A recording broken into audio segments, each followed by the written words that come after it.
What if dragons were more than just fairy tales? What if the ancient fire-breathing monsters etched into cave walls and whispered through every major civilization's myths were actually inspired by real creatures, ones that once ruled our skies, seas, and even the lands we now walk on?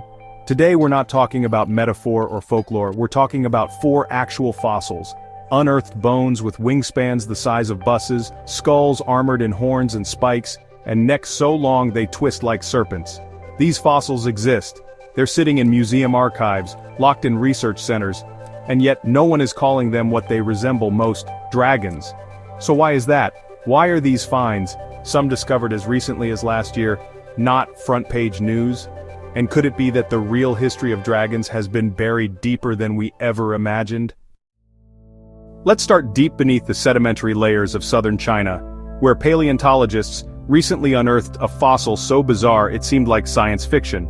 Named Dinocephalosaurus orientalis, this 16-foot marine reptile from the Triassic period is unlike anything else we've discovered. Its body resembles that of a flippered crocodile, but its neck, composed of 32 vertebrae, stretches longer than its torso and tail combined. This creature didn't swim like a typical marine predator. It glided like a serpent through ancient seas, twisting its sinuous neck to catch prey with surgical precision. What's more stunning? Its fossil was so perfectly preserved that fish bones were still inside its stomach, frozen in time. But here's where things get eerie. In traditional Chinese mythology, dragons are long-necked, snake-like beings associated with water, storms, and transformation. The visual parallel is almost impossible to ignore. Did early humans stumble upon the bones of creatures like Dinocephalosaurus and weave their traits into cultural memory? And if so, how many of our myths are actually fossil records retold through story? Now imagine a creature soaring through the skies with a wingspan greater than a small aircraft and jaws filled with teeth like daggers. That's not imagination, that's Thapungaka shawi, discovered in Queensland, Australia. This apex predator from the mid-Cretaceous period had a skull more than 3 feet long and around 40 teeth, suggesting it hunted large prey mid-flight. Scientists called it the closest thing to a real-life dragon, and they weren't exaggerating. Its name even derives from the indigenous Wanamara language, roughly translating to spear-mouthed dragon. But that's not all. In 2022, Argentine scientists revealed the fossil of a creature even more massive, Thanatos draconamaru, or Dragon of Death. Its wingspan stretched over 30 feet, making it the largest pterosaur ever found in South America. With massive arm bones, sharp beak-like jaws, and a terrifying presence, it dominated the Cretaceous skies. Here's what's haunting. If you strip away the mythological names, what remains are literal dragons, flesh and bone monsters with the power of flight, speed, and death. Why then are they only referred to as pterosaurs in public science discussions? Is the language itself a form of narrative control to keep these dragons from entering the realm of fact?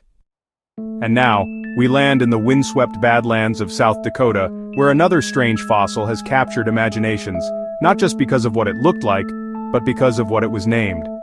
Dracorex hogwartsia, or Dragon King of Hogwarts, is a species of pachycephalosaur with one of the most dragon-like skulls ever discovered. Covered in spiked horns, knobby ridges, and a long snout, its fossilized head resembles that of a western dragon so closely that scientists couldn't ignore the resemblance. In fact, it was children visiting the fossil exhibit who first exclaimed, "It looks like a dragon." The paleontologists agreed, but beneath the excitement lies a strange scientific unease. This creature, though plant-eating, was designed like a predator, its armored head more suitable for combat than grazing.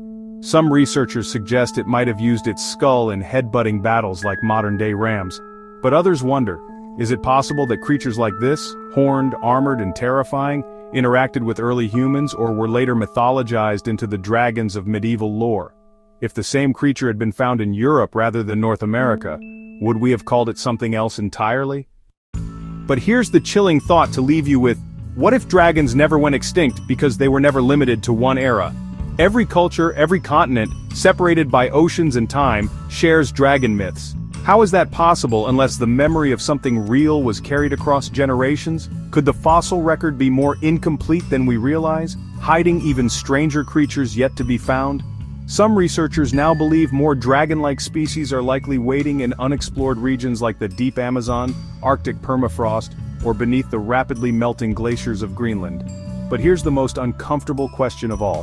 Why do we, as a scientific society, resist the word dragon so vehemently when describing these fossils?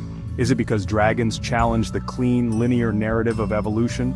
Or because admitting their cultural and historical relevance blurs the line between science and story? Whatever the reason, one thing is clear: real-life dragons did exist. And if these four stunning creatures are any indication, the line between myth and reality is thinner than we ever imagined. Watch the next video because this story gets even more interesting with the following discovery. See you there.